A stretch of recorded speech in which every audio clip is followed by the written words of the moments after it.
ये कहानी एक छोटे से गांव चांदपुर की है, जहां शादी के मौके पर खुशियों में अचानक खौफ का साया मंडलाने लगता था।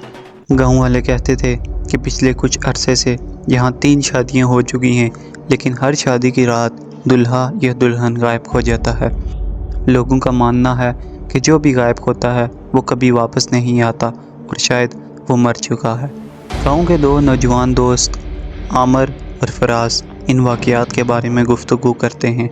यार आमिर, ये क्या चल रहा है? हर शादी में दौल्हा या दौल्हन गायब हो जाते हैं। लोग कहते हैं कि ये किसी भूत का काम है। हाँ, मुझे भी यकीन नहीं आ रहा, पर सोचूं 3 लोग गायब हो गए हैं। गांव वाले डर रहे हैं कि अब कोई भी शादी नहीं करेगा। हमें हकीकत का पता लगाना होगा, वरना हमारे गांव में कभी खुशी नहीं आएगी। ठीक कहते हो, पर हम कैसे पता करेंगे? अगर वाकई कोई भूत है तो? हम दोनों चलते हैं और अगली शादी में पूरी रात पहरा देते हैं। देखते हैं कि असल में होता क्या है। चौथी शादी की रात आती है। फराज और आमिर ने दुल्हा के कमरे के बाहर छुपकर पहरा देना शुरू कर दिया। रात आधी गुजर चुकी थी जब अचानक हवा में एक सर्द सी लहर दौड़ गई और कमरे के दरवाजे से एक साया अंदर दाखिल होता दिखाई दिया। आमिर, तुमने वो साया देखा? हाँ, लगता है कि हमारे शक ठीक थे। चलो अंदर चलते हैं। वो दोनों दबे पाँव कमरे के अंदर दाखिल होते हैं। वहाँ एक धुंधला सा साया नजर आता है जो दुल्हा को अपने साथ खींच रहा होता है। छोड़ दो उसे, हम तुमसे नहीं डरते। ये तुम्हारा मसला नहीं है, दफा हो जाओ वरना तुम दोनों भी गायब हो जाओगे। हम इस भेद को जानकर रहेंगे, तुम हमें नहीं डरा सकते। फराज और आमिर इस साए का पीछा करते हैं जो दुल्हे को खींचकर एक पुराने दरख्त और खस्ताहाल घर की तरफ ले जाता है।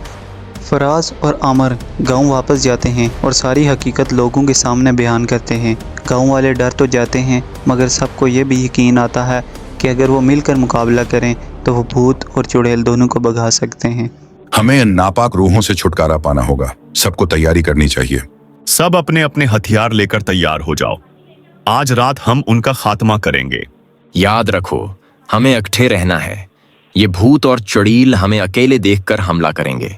रात होते ही गांव वाले हथियार लेकर अपने घरों से बाहर निकलते हैं। गांव वाले उसी पुराने घर की तरफ रवाना हो जाते हैं जहां चुड़ैल और भूत रहते हैं। वहां पहुंचते ही इन्हें महसूस होता है कि एक अजीब व गरीब सर्द सी हवा चल रही है और दरख्तों के साए जैसे जिंदा हो चुके हों। यहाँ कुछ तो जरूर है, सब मेहतात रहें। अचानक भूत और चुड़ैल दोनों जाहिर होते हैं और जोर जोर से हंसने लगते हैं। तुम सब यहाँ आकर बहुत बड़ी गलती कर रहे हो। तुम में से कोई जिंदा वापस नहीं जाएगा। हम तुम दोनों को यहाँ से भगा कर ही दम लेंगे। हमारे गांव के लोग अब तुमसे डरने वाले नहीं। हम कभी भी यहाँ से नहीं जाएंगे, कभी भी। ये हमारा ठिकाना है। लेकिन गांव वालों ने हिम्मत नहीं हारी। सब ने मिलकर भूत और चुड़ैल को घेर लिया। अगर तुम यहाँ रहोगे तो हमें तुम्हें जला देना होगा। ये सुनकर भूत और चुड़ैल खौफजदा हो जाते हैं। गांव वाले आकर इनके पीछे दौड़ते हैं। आखिरकार भूत और चुड़ैल को भागना पड़ता है और वो हमेशा के लिए गायब हो जाते हैं। गांव में अमन वापस आ जाता है। लोग खुशी से फराज और आमिर का शुक्रिया अदा करते हैं। अब गांव में कोई शादी खौफ के साथ नहीं होती और सब मिलकर जश्न मनाते हैं।